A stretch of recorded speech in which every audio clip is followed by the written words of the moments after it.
Hi, dragons.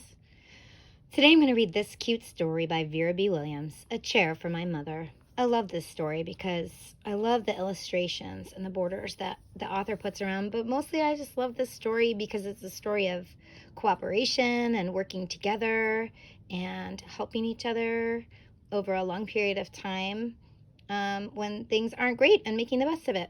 So that's a good book for all times. A Chair for My Mother. Ooh, that's a nice bright yellow. There's the title page, A Chair for My Mother by Vera B. Williams. Looks like there's a jar right here with some coins in it. To the memory of my mother, Rebecca Porringer Baker. That's the dedication. Now there's this other cool border. It's beautiful.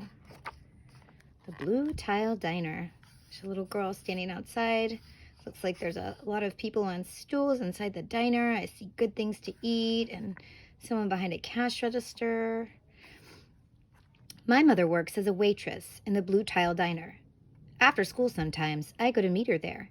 Then her boss, Josephine, gives me a job too. I wash the salts and peppers and fill the ketchups. One time, I peeled all the onions for the onion soup. When I finish, Josephine says, "Good work, honey," and pays me. And every time, I put half of the money into the jar. There it is. Wow, what a jar. It takes a long time to fill a jar this big. Every day when my mother comes home from work, I take down the jar. My mama empties all her change from tips out of her purse for me to count, and then we push all the coins into the jar. Sometimes my mama's laughing when she comes home from work. Sometimes she's so tired she falls asleep while I count the money into piles. Some days she has lots of tip. Some days she has only a little, and then she looks worried. But each and every single shiny coin goes into the jar. There's a purse or a pocketbook, and it looks like maybe a change purse right there. There's Mama asleep. We sit in the kitchen to count the tips. Usually Grandma sits with us too. While we count, she likes to hum. Often she has money in her old leather wallet for us. Whenever she gets a good bargain on tomatoes or bananas or something she buys, she puts by the savings and they go into the jar. That looks like it says fruits and vegetables. There's her little coin purse that we saw on the other page. Ooh, look at that. When we can't get a single other coin into the jar, we're going to take out all the money and go buy a chair.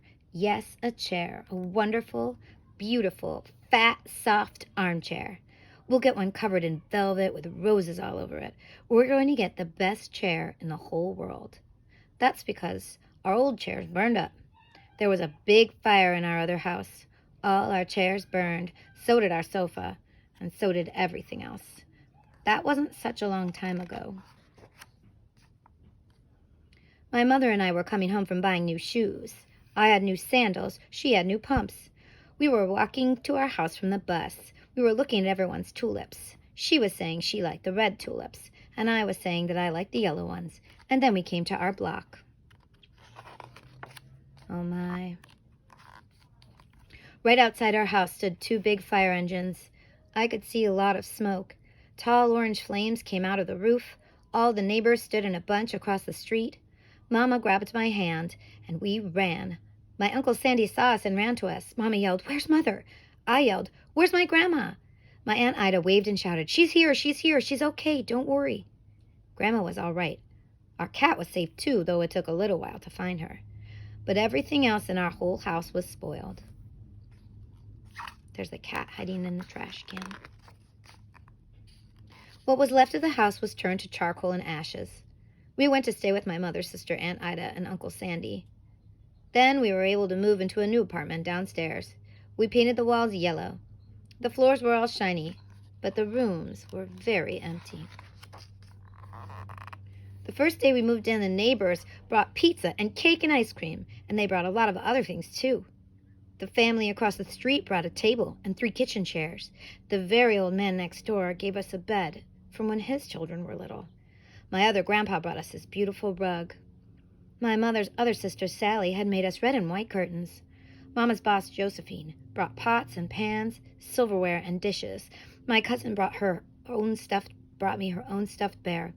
Everyone clapped when my grandma made a speech. "You are all the kindest people," she said, "and we thank you very much, very much. It's lucky we're young and can start all over. Wow, that jar is full. Look, there's some little pennies in there, maybe this copper and then all the silver, some big coins and some tiny coins. That was last year, but we still have no sofa and no big chairs. When Mama comes home, her feet hurt. There's no good place for me to take a load off my feet, she says. When Grandma wants to sit back and hum and cut up potatoes, she has to get as comfortable as she can on a hard kitchen chair. So that's how come Mama brought home the biggest jar she could find at the diner, and all the coins started to go into the jar. Now the jar is too heavy for me to lift down. Uncle Sandy gave me a quarter. He had to boost me up so I can put it in. But this is actually a dime. It's a rubbing of a dime. Oh, wow. This is like, these borders are telling us a little bit about what's going on in the story. There's dollar signs. It looks like maybe they're at the bank. After supper, Mama and Grandma and I stood in front of the jar. Well, I never would have believed it, but I guess it's full, Mama said. My mother brought home little paper wrappers from nickels and dimes and the quarters. I counted them all out and wrapped them all up.